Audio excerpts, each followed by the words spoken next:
अतिरिक्त शिक्षकांच्या समायोजनाचा मार्ग मोकळा. शिक्षण संचालनालयाकडून वेळापत्रक जाहीर. पुणे. राज्यातील प्राथमिक, माध्यमिक व उच्च माध्यमिक शाळांमधील सन 2023 ते 24च्या संच मान्यतेनुसार अतिरिक्त ठरलेल्या शिक्षक आणि शिक्षकेतर कर्मचाऱ्यांच्या समायोजनाचा मार्ग अखेर मोकळा झाला आहे. शिक्षण संचालनालयाने गुरुवारी दि. 4 फेब्रुवारी 2026 या संदर्भातील सविस्तर परिपत्रक आणि कार्यक्रमानुसारी वेळापत्रक प्रसिद्ध केले आहे. उच्च न्यायालय मुंबई येथील याचिकांमधील आदेशांनुसार शासनाने अतिरिक्त ठरलेल्या कर्मचाऱ्यांच्या समायोजनासाठी सुधारित कार्यपद्धती निश्चित केली आहे.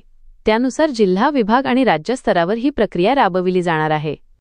समायोजन प्रक्रियेचे मुख्य टप्पे. शिक्षण विभागाने जाहीर केलेल्या वेळापत्रकानुसार ही प्रक्रिया 10 मार्च 2026 पर्यंत पूर्ण करण्याचे उद्दिष्ट ठेवण्यात आले आहे. जिल्हास्तर 13 फेब्रुवारीपर्यंत रिक्त जागांची माहिती संकलित करून 20 फेब्रुवारीपर्यंत जिल्हा स्तरावरील समायोजन पूर्ण केले जाईल. विभाग स्तर 22 फेब्रुवारीपासून विभागीय स्तरावरील प्रक्रिया सुरू होईल, जी 28 फेब्रुवारीपर्यंत पूर्ण होणे अपेक्षित आहे. राज्य स्तर 5 मार्च ते मार्च 10 या कालावधीत राज्य स्तरावरील समायोजनाची अंतिम कार्यवाही पार पडेल.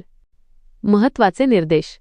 परिपत्रकानुसार जे कर्मचारी समायोजन प्रक्रियेत सहकार्य करणार नाहीत किंवा रुजू होणार नाहीत, त्यांचे वेतन अनुदान थांबवण्याचे निर्देश देण्यात आले आहेत. तसेच ही संपूर्ण प्रक्रिया पारदर्शक पद्धतीने पार पडावी यासाठी रिक्त पदांची माहिती सरळ प्रणालीवर अद्ययावत असणे बंधनकारक करण्यात आले आहे. या निर्णयामुळे गेल्या अनेक दिवसांपासून समायोजनाच्या प्रतीक्षेत असलेल्या हजारो शिक्षकांना दिलासा मिळणार असून शाळांमधील रिक्त पदांचा प्रश्नही सुटण्यास मदत होणार आहे. व्हिडिओमधील शासन निर्णय व परिपत्रक आपणास हवे असेल तर ते आपल्या शासन निर्णय व परिपत्रक या टेलिग्राम चॅनलवर उपलब्ध करून देण्यात आलेले आहे. त्या ठिकाणावरून आपण ते डाउनलोड करून घ्यावे.